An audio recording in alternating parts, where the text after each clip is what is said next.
Can the Spurs snap their 5-game losing streak tonight versus Brooklyn? And let's play a game of buy and sell. You are Locked On Spurs, your daily San Antonio Spurs podcast.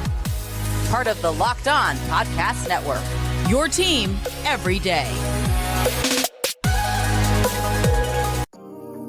Welcome back to Locked On Spurs, right here on the Locked On NBA Network. I'm your host, Jeff Garcia, Spurs writer for Kings 5 San Antonio. Glad to have you back. Hope you're having a great week. And what are we talking about here today? We're going to look at tonight's game, Spurs-Nets. Get that out of the way fast, because I don't think me and my guests will say that the Spurs are going to just destroy Brooklyn tonight. We're going to look at that game and then play a game of buy and sell from Jakob Poeltl and many other topics. We'll see what our guest has to say. And thanks for making Locked On Spurs your first listen each and every day. Free and available wherever you get podcasts. It's going to bring him on. He is Casey Viera, my colleague at Ken's 5. Follow him on Twitter at Casey_Viera. And Casey, we're actually going to be at the game tonight together, covering it. That's awesome. That is the first time since, I believe, November 2019 at Madison Square Garden. Yeah, we were talking about that the other day at the Dome, but I think that's what it is. Yeah, I think it's gonna be fun. It's gonna be fun. But God, has it been that long since we've done a game together? Yeah. Wow. Well, I mean, technically, if we want to be, real cute here, we could say last Friday, but yeah, yeah. Was that a game, really? Yeah, right. Aside from that, it's been every game we've been to together. It's been a New York game, right? Yeah, it's been a New York game. So ironically, of course, you coming back into town and Brooklyn's here, and you're going to another New York game. We're going to the Brooklyn game. Yeah, fun times. So let's go to dive into it. Let's look at tonight's game, Spurs-Nets. Spurs on a 5-game losing skid. The Nets are on a 2-game losing skid, so there's that. But Brooklyn has won 5 straight games over San Antonio overall. The last 2 games for San Antonio, Sacramento was competitive-ish until that second half story of the season. Brooklyn just decimated the Spurs out in Barclays. I'm expecting another lopsided win for Brooklyn, not San Antonio. I don't have much to rebut that. Maybe not as lopsided because Kevin Durant is hurt right now. Right. So maybe not as dramatic as that, and the Spurs are in their home gym. But I mean, yeah, exactly. The Spurs are coming in 13-32, Nets 27-15. And kudos to Jacques Vaughn. I mean, really got this team going when they came out of the gates very slow, and questions about the roster makeup, Kyrie Irving debacle to start the season. They've really turned things around, Casey. Yeah, they've been fantastic. I mean, they still have their flaws. They're not perfect. There's still a little void at times defensively, and the Ben Simmons thing is still a roller coaster. Yeah. But, I mean, the Jacques Vaughn move is interesting because in many respects, it's like that move in firing Nash and bringing in, I guess, again, for a second time, Jacques Vaughn, because remember, he was in the bubble. He was right. Well, could have changed when you really, really think about it. Like, if the Nets kept losing games under Steve Nash and they just kept milked it and tried to make it work, and the Kyrie thing, I can't imagine Kyrie would have wanted to come back sooner before later in a losing situation. Mm-hmm. That perhaps turns into a franchise-altering thing. It still might. Kyrie they still might pass on re-signing Kyrie. But you figure Kyrie goes, Kevin Durant's still pissed off at the world, and you're looking at a team maybe this February, neither of the two are around. But instead, they make the move. They get rid of Nash. They promote Jacques Vaughn. The team has won, 75% of their games since, if not whatever the number has been, and now are looking like a viable team come the postseason. So, yeah, I know we're looking a little too far ahead, but some sort of little perspective, depending on how this season works out in Brooklyn. That's for sure. And as Spurs fans, if you're looking for a little shining light, a silver lining in tonight's game, what many probably think already know, that's probably another L for the Spurs, the A-team tank and Wemby. The Spurs are actually above 500 at home versus Eastern Conference team. They're a whopping 5-4. So they have some success versus East teams, but something tells me I think that that record may get another L tonight versus Brooklyn. Keep an eye on that scoreboard, everybody. On the road, the Nets are 10-2 when they're leading after the first period. So that's something to keep an eye on. And as mentioned, the Nets are on a 2-game losing skid. Now, you mentioned Jacques Vaughn, another pop disciple, really, really, bringing in, and not by me, just Jacques, just practically the entire Nets is just a clone of the Spurs. You have Jacques Vaughn, Patty Mills, you have Sean Marks. I was going to say it starts at the top. Yeah. Yeah. Sean Marks. And I think there's a couple of other people. There's actually some PR staff that joined. Yeah. Okay. So you're saying? Splitter, another. Yeah. Yeah. Jakob Poeltl. And there's actually PR staff that came from the Spurs that are now. Really? Yeah. I talk to them a lot in Brooklyn. And they always see me. They're hey, San Antonio. And we start talking about home. So they're really trying to mirror it. And I think, to me, it was obvious. You had to make Jacques Vaughn the permanent coach, not this interim label, because he's proven time and time again when he's at the helm, he does a damn good job, Casey. It's interesting. It really, it's interesting. It's interesting how that worked, because I know when the bubble went down, a lot of people were a little bit surprised, a little skeptical. One, when Kenny Atkinson got fired, and two, once they played well for Jacques. Of course, Durant and Kyrie were on the roster, but neither were in Orlando for the bubble. One was hurt, and Kyrie. Well, actually, now I say that both were hurt. But that team played very well under him. And when the Nash thing happened, I think that caught a lot of people off guard. It was kind of one of those things where they were talking, just trying to grab the headline like that. And turned out that the people who were skeptical actually ended up being right. Jacques Vaughn, Sean Marks is looking like a genius for not letting him walk after that and keeping him on the staff. And it's 3 years later now. It's reaping the rewards of it.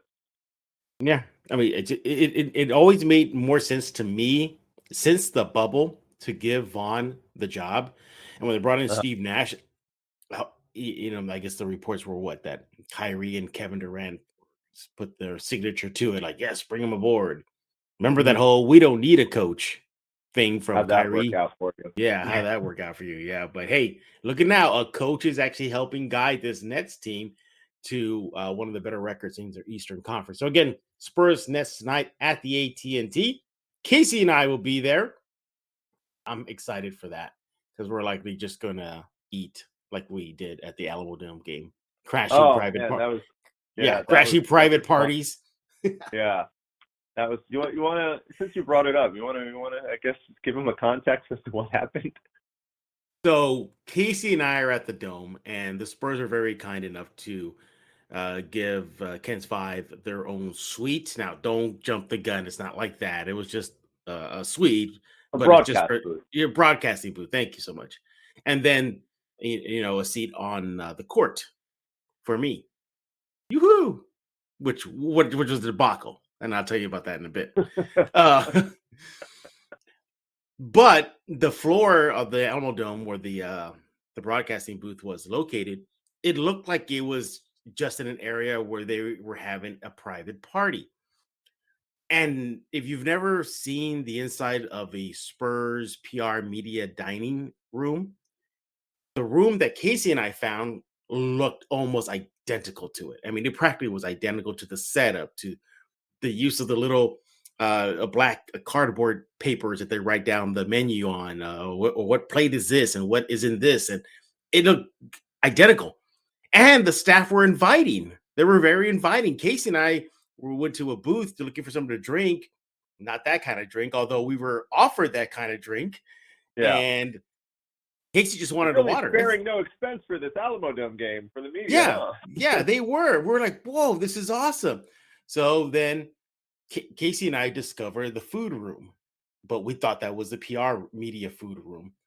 And Casey had the good idea. He's like, you know what, Jeff, why don't we eat now before the rush comes in? And that's why we're ahead of the game and we're set to go. And I'm thinking, yeah, that's pretty good idea. And again, Casey, everybody listening, there was a person on staff with us in the room. Yep. Nothing was being said. Nothing was being said. And we're clearly wearing our badges. It says media, media, media. So we eat and come back. And then later on the day, I think another member of the media in San Antonio says, like, oh man, this is food. And then was it going to be corn dogs and hot dogs? Yeah. The real media food was all the way down in the bottom on the floor, on the floor level. So Casey and I ate well. Let's put it that way. Yeah. We ended up in like a private party and I think I realized it because one, they were giving away booze. Right. Two, there was a bunch of half liquored up Golden State Warriors fans in there as well. And so we were in this private party up in the original press box, mid-court press box area. Mm-hmm. Yeah. And we got like this like top-notch barbecue spread out, and I had a pile of brisket. Remember, my plate was just stacked with brisket. Absolutely. Yeah, you threw that down. Oh man, it was delicious. And then the moment we realized that wasn't for us, I think Casey and I kind of zipped it. We were like, okay, yeah, that didn't happen. And Casey, I went back for seconds just to give you a heads up. Did you really? I did, yeah. I went back for another play. Hey, they weren't saying anything. They weren't telling us to not go in. It's been a minute since you've been in town. That could be a welcome back gift. Oh, okay. I'll look at that then. And by the way, in case you're wondering why my floor seat for Ken's 5 was horrible, it wasn't because of the view. It was awesome. The view was great. Spurs, really took care of me. But the Wi-Fi was horrible. That was I've talked to people at the Sacramento game, some people in the media, and they all said that the media, that the Wi-Fi was just horrendous. I found out that some of the broadcasting people there, they were running without Wi-Fi. Really? They were relying on their cell phone if they could get a signal to look at scores. That one person had to just shut down everything because it was just useless. And this person was on the broadcasting side of the game.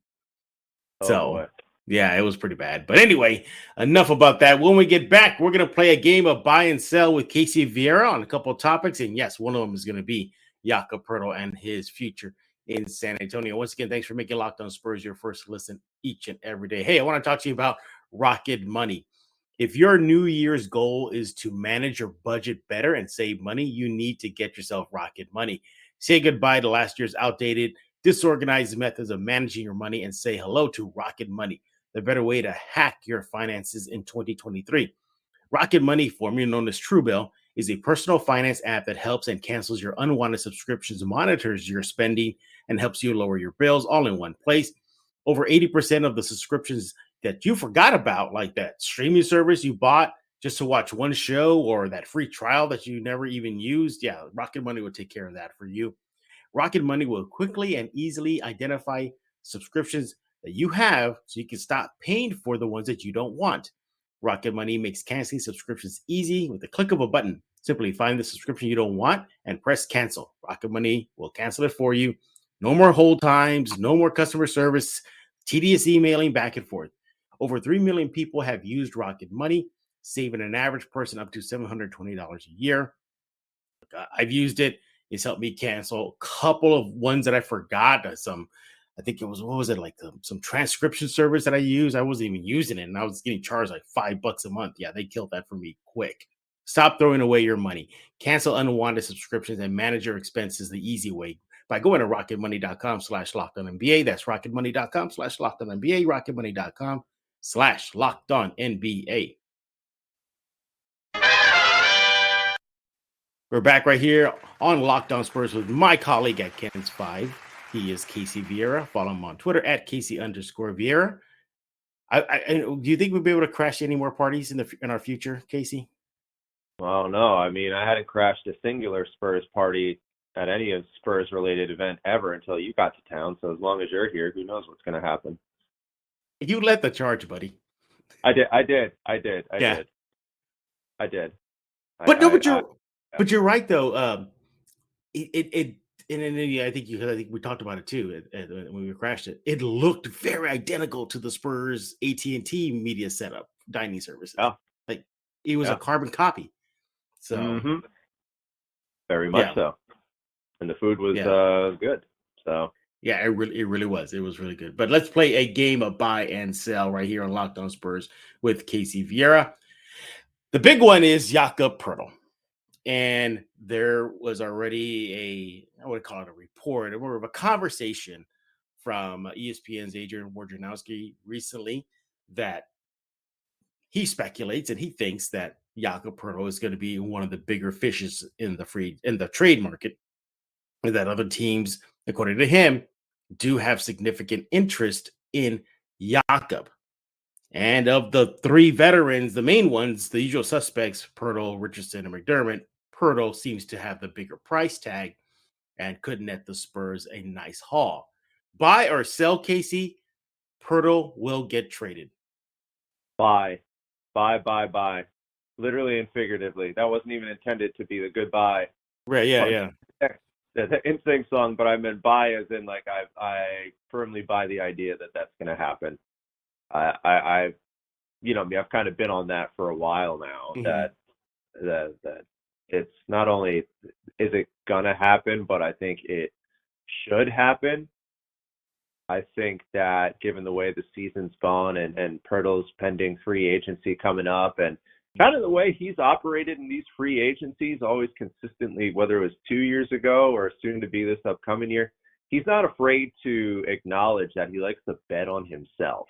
Mhm. That seems to be a very consistent thing about him. He's very, and more on him. And I got to be honest, like, you could probably rewind the archives on this show, and some of the things he said talking himself up, I was like, okay, cool, bro. You Yeah, can't I hit a remember shot that. outside. Yeah. Yeah, outside it. Yeah, call me back when your skill set involves something. Offensive skill set involves something more than a little hook shot outside of 6 feet from the basket.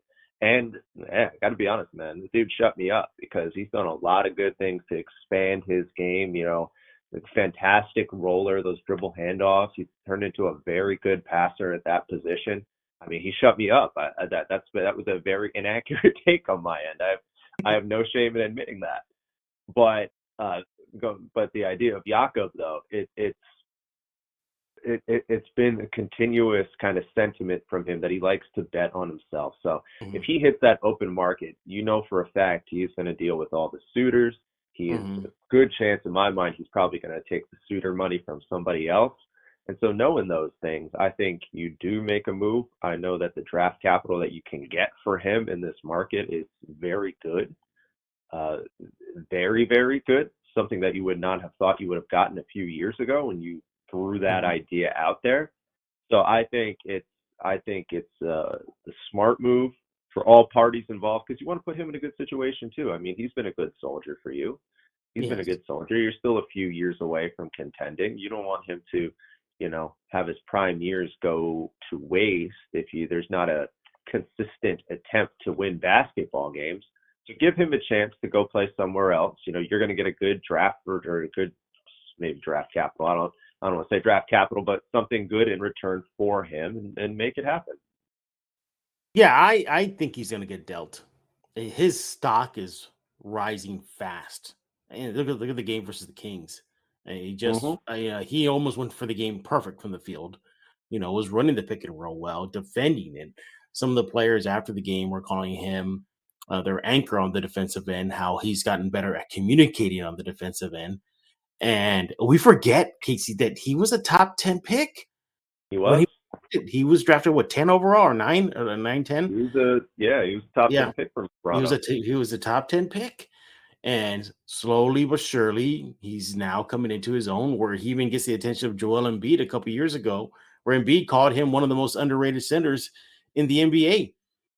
I think the Spurs got to get something for him over seeing him walk, because I've said it before on this episode of on other episodes of Locked On Spurs. I mentioned it with you. I even showed you the article where he told Austrian media that he's aware that he's in his final contract season, and that he's also aware that he's in his young prime years, and that he's aware where the Spurs are going, rebuild, and that he's okay testing the free agency waters. And you can't blame him because let's just say he stays with the Spurs and finishes out his contract. He's going to get himself a hefty payday in the free agency market. And not to say the Spurs can match because they got the money to do that. But whether it's in San Antonio or elsewhere, he's going to get paid this offseason, Casey. Yeah, he is. And you know what? I mean, maybe we're wrong, and maybe it's, you know, it appears like he likes San Antonio. He's as much as he's talked about talking himself up and understand the direction of the team, none of that has been implied along the way that he doesn't like it here. So maybe he does stay. And if he does stay, it's certainly to no detriment of this franchise. I think right now, though, it's probably more beneficial to make a move if you're going to get the vibe that he's going to leave. But listen, if he stays, that's a good piece to have around going forward. Yeah. You're not going to win a whole lot of games as a result, but that's a very good complementary starting center in this league. But then you come across the other thing where you got, if that 14% chance hits and they end up with you-know-who over there, then the Jakob move largely becomes irrelevant. And I think there's probably a part of that sentiment too. It's like, okay, we have a realistic chance of getting Wembanyama. If we get Wembanyama, Jakob is a backup on this team. Jakob Poeltl is not. Or I don't see anything wrong with putting him, keeping Poeltl at the 5 and moving Wemby to 4. I mean, yeah. I mean, at least from what we've seen, I mean, it certainly seems like, well, Wemby's got the skill set. Mm-hmm. I mean, I haven't watched. I'll be the first to tell you, I haven't watched enough Wembanyama full game tape to acknowledge whether or not that's feasible. But anybody with a skill set, I'd imagine, man, that'd be that's some length on your front line, right? Yeah. Nobody's scoring at the paint and the rim. Yeah. There's definitely not that going to happen. Hey, we're not done having a game of buy and sell. When we get back, we have a couple more questions, buy or sell style, with Casey Viera of Kens 5. Follow him on Twitter at Casey_Viera. But before we continue our game, I want to talk to you about betonline.net, your number one source for sports betting information, stats, news, and analysis. Get the latest odds and trends for every professional and amateur league out there, from pro football to college bowl season to basketball, everything. They got it all covered over at betonline.net. And if you love sports podcasts, you can find those at BetOnline as well. I go there a lot when I need to look at NBA futures, especially in the awards category, whether it be most improved player, because there were some Spurs that were in the hunt. Have they fallen out of the race? Or are they still in the race? And we'll go find out over at betonline.net. The fastest and easiest way to get all your betting information. Head to the website today. Use your mobile device to learn more. BetOnline, it's where the game starts. We're back with Casey Viera of Kens 5. He is the weekend sports anchor holding things down. Follow him on Twitter at Casey_Viera. I'm waiting for one day we get an email from the catering service at the Alamodome saying, here's your bill. I think that's going to happen. You didn't know. That's why they gave us that orange wristband when we entered. Oh, yeah. Maybe that was scanning every time we picked up a plate. Right. Yeah. Right. That'll be hilarious. All right, let's continue our game of buy and sell with Casey Viera. Next question is buy or sell that the Spurs have really not missed much after seeing DeJounte Murray get traded because Trey Jones has been stepping up. Buy or sell? Buy, because I don't think DeJounte makes that much of a difference for this team right now. Maybe that's prisoner of the moment, given that the DeJounte Trae Young thing has not worked really at all in Atlanta. So I don't want to be overly prisoner of the moment there. But if we're being real, having DeJounte on this team instead of Trae Young does not make them a very good team. So I buy that as well. Trey Jones. Can we talk about him for a second? My goodness. 7 consecutive. God. You know, when all eyes were looking at Devin and Keldon, like, oh, what's their next big leap? Oh, my God. Where are they going to take their game next? It's really been Trey Jones that's taken the biggest leap this season, not those two other guys, Casey. Honestly, yeah, you're right. You're right. I didn't, when you put it that way, I didn't really think about it. Mm-hmm. But yeah, I agree with that. Of any of the guys on the team, Trey Jones, I think, has taken the biggest leap of all of them. Given Yeah. where he was to the Mm-hmm. numbers he's putting up now, Mm-hmm. compared to the expectations of a guy like Keldon or Vassell had, I have to agree with that. I have to Yeah. agree with that entirely. Yeah. Yeah. And look, uh, I spoke to Josh Richardson after the game versus Sacramento and about Trey Jones, and he told me that he is not surprised that he said he goes, Jeff, I'm not surprised that Trey has done this. He goes, I saw it in preseason. And then he says, remember, I even told everybody to watch out for Trey Jones in the preseason. And Mhm. then look at him now. And he's going downhill. His speed is a problem in the league. He can finish at the rim. I believe I think about 62% of his point production comes from the paint. So he's just attacking. Now, his three shot is a little weak still, but give him a little credit. And he's been connecting on more threes than usual in the last few games, but still very tiny sample size.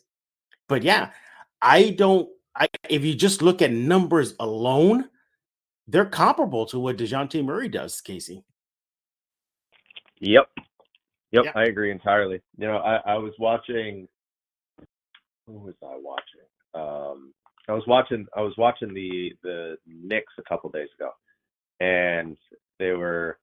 Oh, you know what it was? I was watching the Knicks Spurs broadcast, the Spurs broadcast of Knicks Spurs a couple weeks ago, and they were talking about Quentin Grimes on the Knicks, Mhm. and they were saying how this guy, he's not a star, but good things happen when he touches the ball, and that doesn't mean he's going to go up there and light things up, but he makes the extra pass, he can hit an open three, he does the smart play, a good smart player, and I think the same kind of thing is applicable to Trey Jones. When I think back to that comment from Sean and kind of apply it to a guy on the Spurs, good things happen when he has the ball in his hands. He's not going to Mhm. wow you. Though he had that putback dunk the other day, I was like, okay, Yeah. I was like, I didn't know you had that in you, but cool. Good things happen. Things feel under control with him. And that's a testament to him. I mean, Mhm. this not a lot of people said that. It's like, oh, we feel good. The ball is in Trey Jones' hands late. You're like, Trey Jones' hands late this time last year? What? Yeah. But no, I mean, he's been good. He's been really, Yeah. really good. I think he is now the third leading scorer for the Spurs now. They were just looking at his Do you offense think? production only. Yeah. Do you Go ahead. think? And uh, out extenuating circumstances outside basketball aside here, but do you think once he saw Primo leave the team, that was a confidence booster for him, Oh, for knowing sure. that knowing that those minutes were he's not Oh, going to yeah. battle for those minutes anymore? Yeah. It was I all, and would he think had a so, right? clear path to just prove his Yeah. worth. I I mean, because mean, remember, Primo was seen as the future. I mean, how many times did we hear this? Like, oh, Primo is their guy. Primo, they were drafting for the future because if he had entered the draft in upcoming seasons, he would have been a top 5 pick. And that's how much stock they were putting into Primo. Now mhm. here's Trey Jones, like, all right, y'all, the NBA apparently didn't think I was worthy of a first round pick. I was picked 41 overall in 2020 by the Spurs. I'll show you. And I think that lit a fire under him. Absolutely. Absolutely. The more we talk ourselves into this, I feel like Trey Jones he's kind of like, they always say, and it's changed a little bit in recent years, but they would always say that Duke guys, maybe like prior to Kyrie, none of them really emerged into stars in the league, but instead really, really, really, really, really good role players. Elton Brand was a high pick. He didn't pan out, but he turned into be a good role player. Maybe the best example of that, of all of it, was Shane Battier. He was taken inside the top 10 and arguably was, you know, one of the greatest role players of all time, at least in terms of championship. Or maybe that's strong, but he was a very good role player, and it feels like Trey is kind of fitting into that mold. You know what I mean? Mm-hmm. It's just another good role player from the Duke system, and thankfully the Spurs are reaping the rewards of it.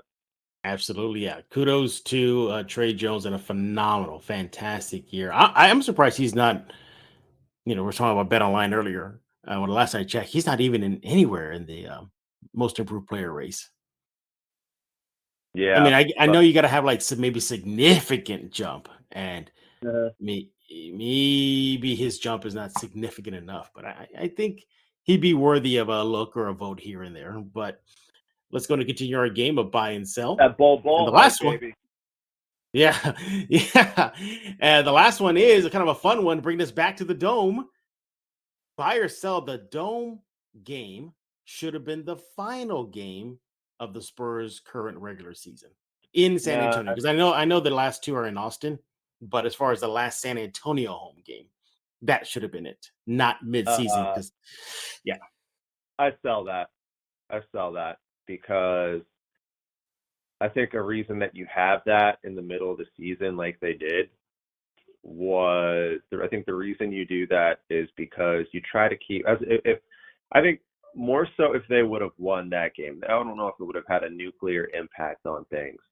You bring out almost 70,000 people to watch the team. If they go out there and they beat the Warriors, you're going to engage a ton of interest, especially the people who went to a game. They're like, you know what? I haven't been to a Spurs game this year, but I'll check out the Alamodome. They're playing all the hits here.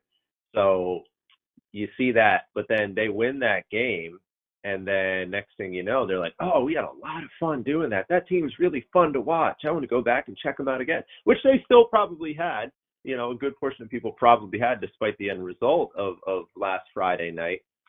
I think if you have that at the end of the season, there's no tomorrow, and the season's over. And in a year where you're not exactly box office filling seats every single night, you need as much help as you can to put butts in those seats. And I think that's another aspect of this thing that some might need to talk about more is the fact that having it in the middle of the season, they have a whole half of the season to put people in the building after that and sell people on the current product. And I think that's why you keep it there.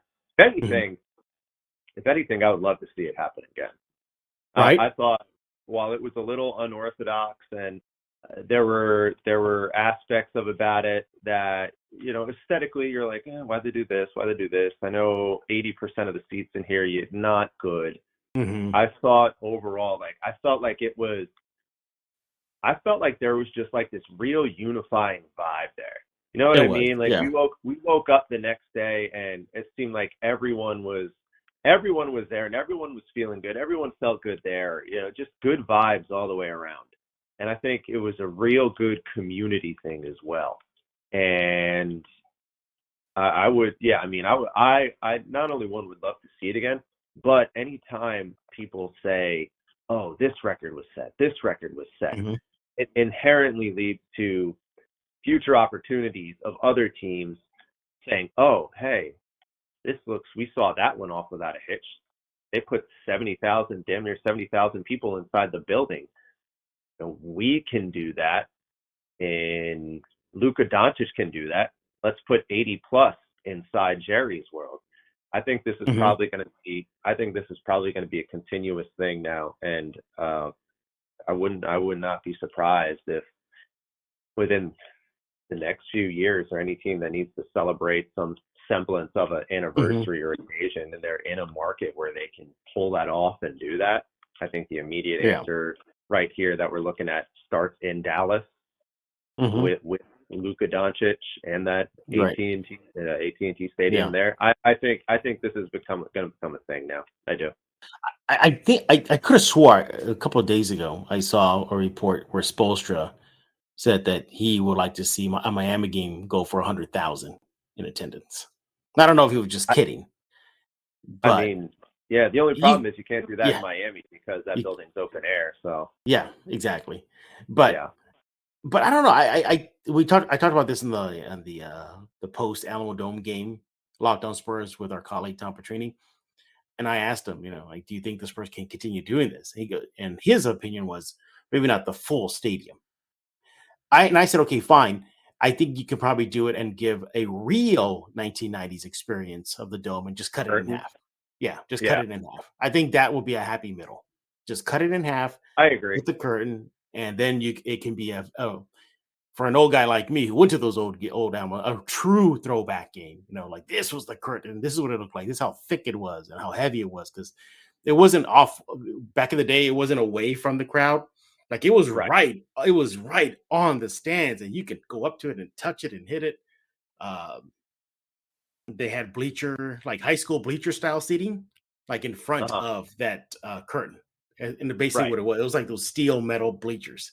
So I think you could do it. I think it's happening. I think it could happen. Also, too, what would that probably fit? Like if they brought back the curtain bill, what do you think that probably fit? About 40?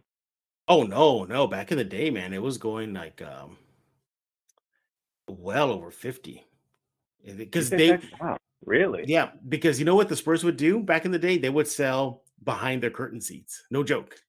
They would sell behind the curtains, and they would fill more people behind it at a kind of an angle, because there was on the curtains there was like some mesh parts where you can see through, and it was a little blurry, but you could see some action.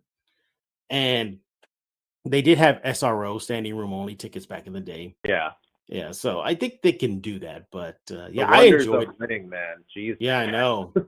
I know. By the way, remember we commented this at the Dome game. Those standing room only tickets, I think whoever got those got a deal. Did you see how the setup they got for them?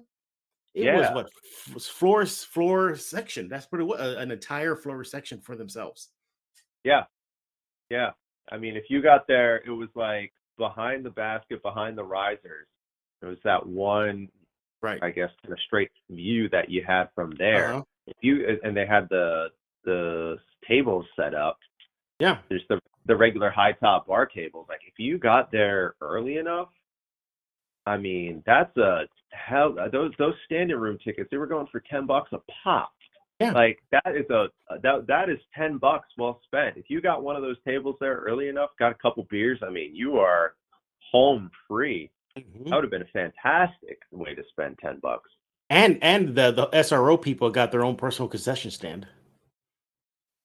It was. I didn't realize that part. Yeah, it was right behind those the bar stools.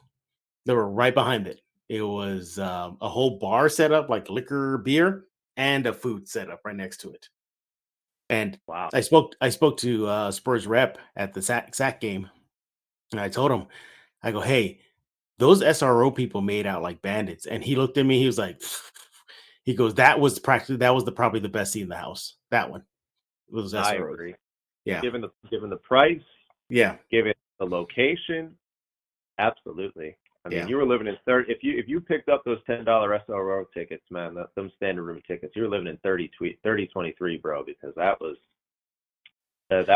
well done. I would have done exactly. That.